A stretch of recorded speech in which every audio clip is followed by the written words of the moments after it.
Welcome to PopHealth Week, streaming live on Healthcare Now Radio. I'm Gregg Masters, co-founder and executive producer. Joining me in the virtual studio is partner and co-founder Fred Goldstein, lead host and president at Accountable Health, LLC. PopHealth Week is your destination for unfiltered conversations with the visionaries driving population health forward. Whether you're a payer, provider, patient vendor, or policymaker, this is your go-to hub for fresh strategies and insights into population health best practices. Want to stay connected? Visit popupstudio.productions or message me on Twitter via @GreggMastersMPH, and that's Greg with 2 G's. And do follow the show at PopHealthWeek. To reach Fred direct, visit www.accountablehealthllc.com. With no further delay, Fred, who's in the seat today? Welcome to a special edition of Pop Health Week on Healthcare Now Radio. I'm Gregg Masters, co-creator and editor for my partner, lead host and co-creator, Fred Goldstein. Today, we're prompted to do a special edition, what we're calling a mid-2026 review on the state of population health and public health, given everything that's going on. So with no further ado, let's get right to it. Let's talk about the big picture. The federal health apparatus is being reshaped by political and ideological priorities that frequently diverge and sometimes directly contradict the scientific consensus that has governed public health practice for decades. This isn't uniform across agencies, but the cumulative effect on population health and infrastructure is real, measurable, and unfortunately accelerating. 3 storylines define the moment: RFK's ideological remake of HHS, a CDC that is leaderless during a record measles outbreak, and an FDA commissioner forced out for refusing to approve flavored vapes on a presidential timeline. Let's set the stakes. Fred, we've done a lot of episodes on policy drift, on underfunding, on the slow erosion of public health infrastructure, but I want to argue that what's happening right now is categorically different. It's not just a drift, it's intentional dismantling. What's your read on where we actually are? Yeah, I think you're right on target, Greg. Let me just point out that you've been talking about this issue for much longer than I have, and have had some really valid points on what you see is going on, whether we look at it from a public health perspective, a population health perspective, or any of those things. I think, and we'll stick to healthcare because that's what we know best, but it is a fundamental dismantling, as you say, of the system. It is intentional, which sort of boggles the mind. Why would we be doing things that we know will hurt people? Why would we implement policies or defund things that we know will result in hurting individuals and not improving the health of this country, but making it worse?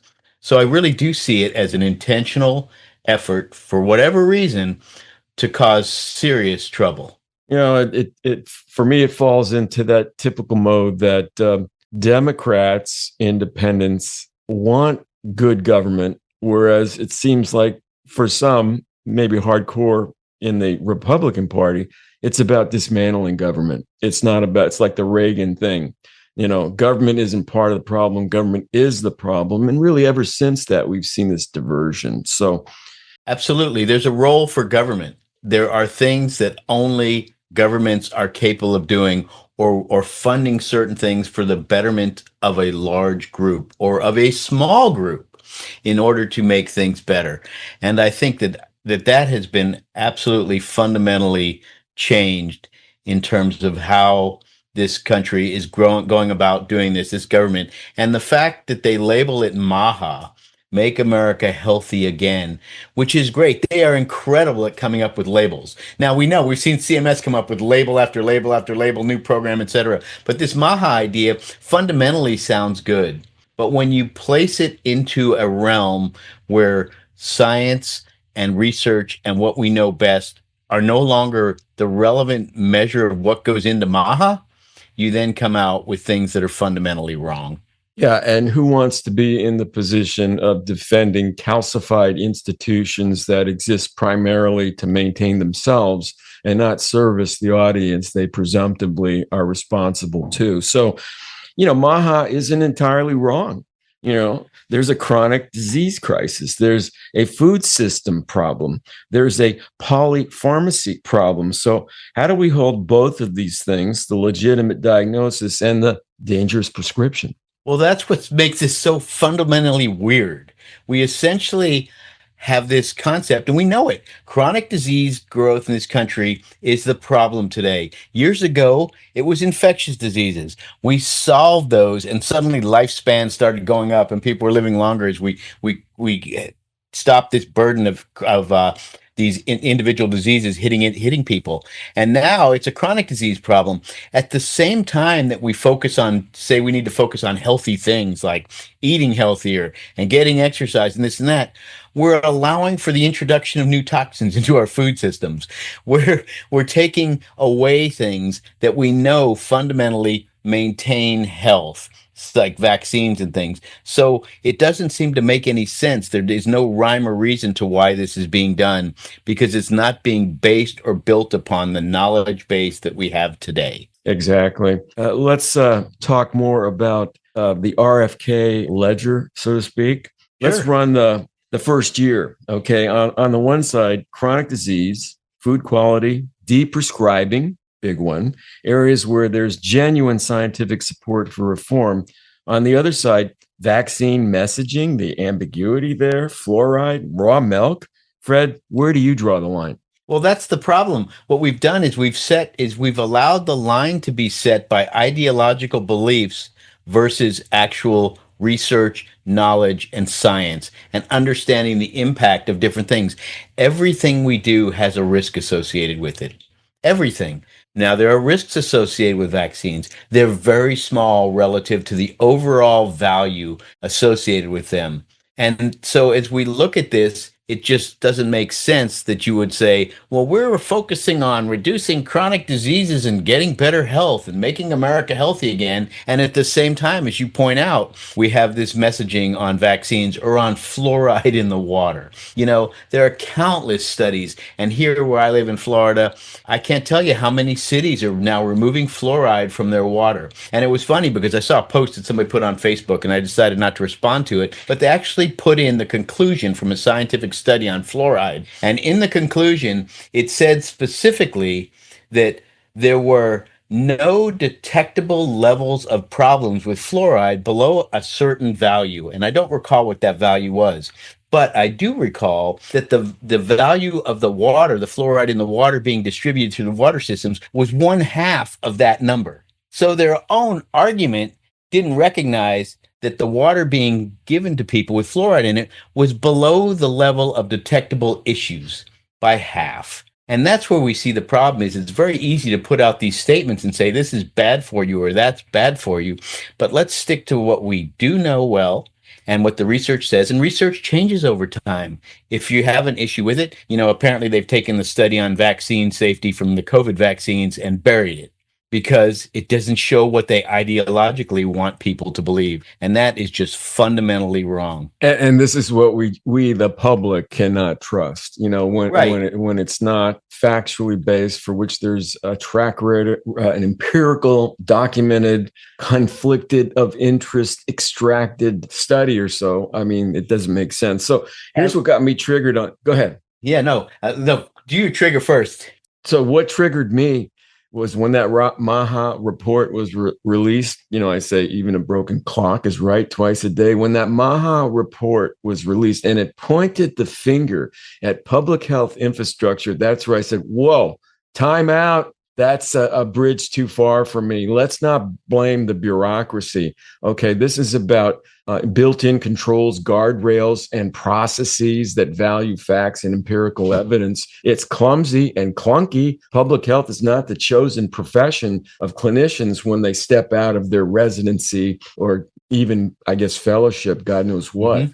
But when he was pointing the finger at public health, I said, wait a second, I'm going to challenge that.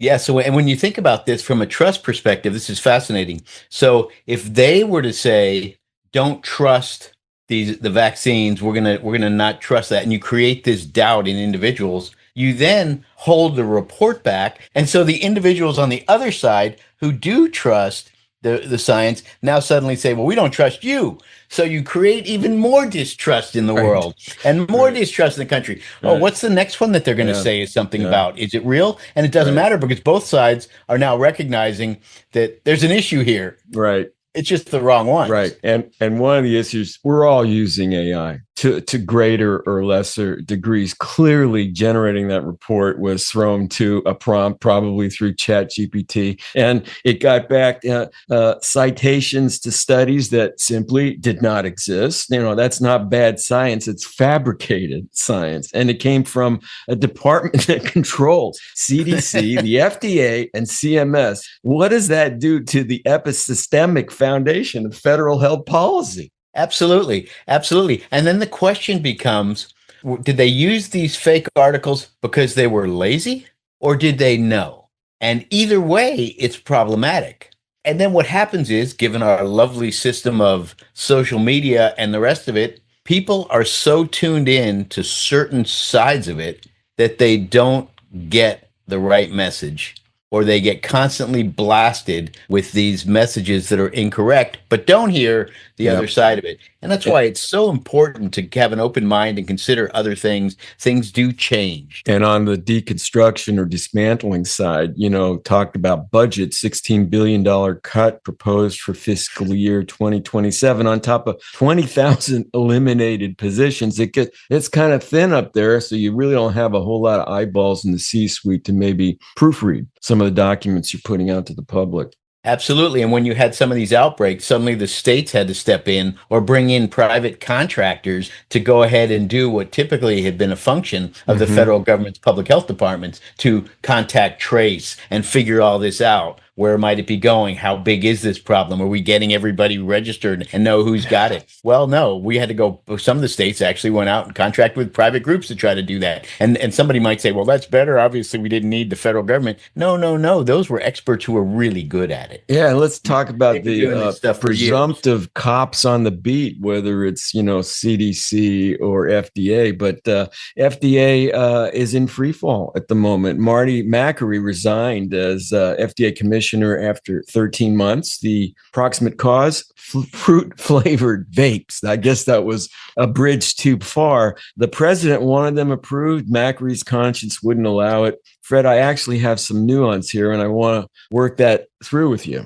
Sure. I think it's this whole vape thing is fascinating. I mean, who can imagine that inhaling something into your lungs might be bad? So let me just point this out, because this is just rather funny. And it's not really that funny. The gigantic fireworks display they did in DC, right? They actually had to put out a health warning for that because they had blown up so much stuff. And I did see one article that actually stated how much of each of these various metals individuals might have been inhaling around those fireworks, and the fact that it actually created a huge pollution problem. And they told people with respiratory illnesses to please stay out, stay indoors or wear a mask or something for a while. And I think when we think about vaping, I mean, it takes me back to my 6th grade class where we had a science fair. My father was an air pollution research guy back in the day, and I used to work in his lab, and I created a smoking machine. And for the science fair, and I used a Clorox bottle and poked a hole in the side of it, and I'd put cotton balls down in the throat of it, put a clay holder on top, and run these cigarettes through it, filtered and non-filtered, and showed the different cotton balls, and won the science fair with that. We know this stuff is bad. You're putting vape in there. It's something else. There are chemicals in that. It's going to be doing things to people, and to allow it to make it, oh, wow, I love that cherry flavor. I'm going to buy that now, or give me that raspberry or whatever they've got. I've never looked at them, but I think that's really problematic. And again, does that follow MAHA? Yeah, and the part I find most revealing, Fred, is Trump literally campaigned in 2024 on saving vaping, perhaps after a friendly contribution from the industry. That's alleged. I'm not claiming that as a fact. The flavored vape approval was on the White House policy agenda from day one. Makary came in presumably knowing that. So what changed? What made this the line that he couldn't cross? He was I thought, a well-respected health policy wonk who was kind of drifting into inexplicable arguments. Just tuning in? You're listening to PopHealth Week on Healthcare Now Radio with host Fred Goldstein, president of Accountable Health LLC. Stay tuned for the rest of the story. Right. And Then you he's need to pushed out solve it. certain ideas around COVID and things that I didn't necessarily agree with. But obviously, he has a right to those opinions and has some beliefs as to why they were true. But I do think it is fascinating that people can continue to work in this environment when you have situations like that. If you're a physician, although, I have seen Dr. Oz on the stage at the event in Orlando once, and watched the whole discussion around his water and selling this water and things. And so I think there are clearly issues here, and it's really, once again, just undermining trust. And we undermine trust enough, and then there's no trust in anything. Yeah, that's a big one for me. I'm going to address that, particularly on the reliance we, the public, make towards these seals of approval, whether it be JACO accreditation, state licensure, licensure standing, Medicare, Medicaid certification, all, the private versions of that, health grades, quality standards, stuff like that. We rely on them as benchmarks to say, yeah, this is a trusted facility. You can enter with measured risk, but still right. We trust it. And I think that's gone, actually. And we need to be able to hold those groups accountable for providing trustworthy information. And when they step out of line, then it's up to particularly the community of experts and scientists who know these areas best to speak up, to speak out, to become a part of that public forum so we can bring the information back to what we best know. So let's widen the aperture here, if you will, given what they seem to be doing, which really is chaos at the federal level across all of these agencies. Some are more visible than others. What does the rebuilding opportunity or mandate that they essentially inherited, where did that sort of diverge in terms of the rebuild? You've spent your career in population health systems, the infrastructure, the financing, the politics. If we get to the other side of this administration with whatever's left of CDC, FDA, HHS, et cetera, what does the rebuild look like and how long will it actually take? That's an amazing question, Greg, really. And I think the question one is, how big of a hole have we dug? And do we have the resources, the fortitude, the expertise to actually fill the hole? We may not be able to, because part of filling that hole is going to require trust. And one, do you trust going back into the government? Let's say there is some administration that suddenly says, wait, we got to fix all this stuff, or we got to adjust this back, or these things. One, who goes back? Who says, I found another position. I'm happy over here in this other job. I'm not going back in there. Mm-hmm. Is it going to happen again? And I think there's that from a recruitment perspective, trying to bring individuals back. And then from the perspective of the United States culture, the culture that we have, how far gone is the whole cultural underpinning to say, we don't really want them to do that. And so It's really, I don't know what that rebuild's going to look like. I think there are some things that have been broken so badly, they can't be fixed. So what's the role of the population public health community right now in that rebuild? I think it's kind of like what we've talked about, Greg, from fixing what you call the healthcare Borg, the Borg. And that is, it's trimmings around the edges. And hopefully we can trim enough into it to make a difference, to fix some things. But it may be so dysfunctional afterwards that actually bringing it back to how it was before is not possible. Yeah, I hope not, but I'm very concerned that some things have been broken so badly and the trust is so poor that we can't do it. We can't fix it. So how do we summon the stakeholders and key principals here who are similarly concerned as we are? And many, you're starting to see much more conversation, whether it's LinkedIn, Twitter, blogging, video stuff, that in line with this